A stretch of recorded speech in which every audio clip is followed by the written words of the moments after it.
Welcome to the Banker Lamp. Please enjoy the video. In this video, I will explain how to make sauerkraut German style.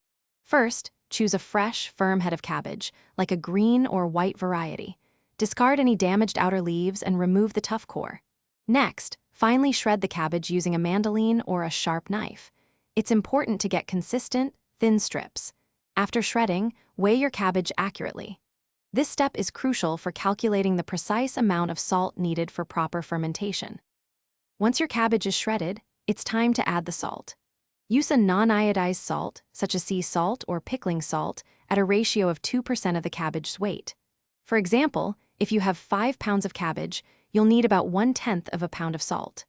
Thoroughly massage the salt into the cabbage for approximately 10 minutes. Then, pound the cabbage vigorously with a kraut pounder or a clean blunt object until a significant amount of brine has been released. Now, transfer the salted and pounded cabbage into a clean fermentation crock or a large glass jar. Pack it down very tightly, pressing out any air pockets. It is essential that the cabbage remains completely submerged under its own brine throughout the entire fermentation process. Use a fermentation weight or a small plate to keep it down. Allow your sauerkraut to ferment at a cool room temperature, ideally between 65 and 72 degrees Fahrenheit, for 3 to 6 weeks. After fermentation, your delicious homemade sauerkraut is ready.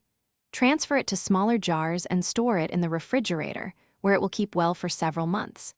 This probiotic-rich food is fantastic as a side dish with sausages, on sandwiches, or simply enjoyed on its own. It offers a wonderful tangy flavor and numerous health benefits. For more great tips and resources, including a link to a fantastic book about personal finance, check the description below this video. You'll find other deals there too. Enjoy your homemade German-style sauerkraut.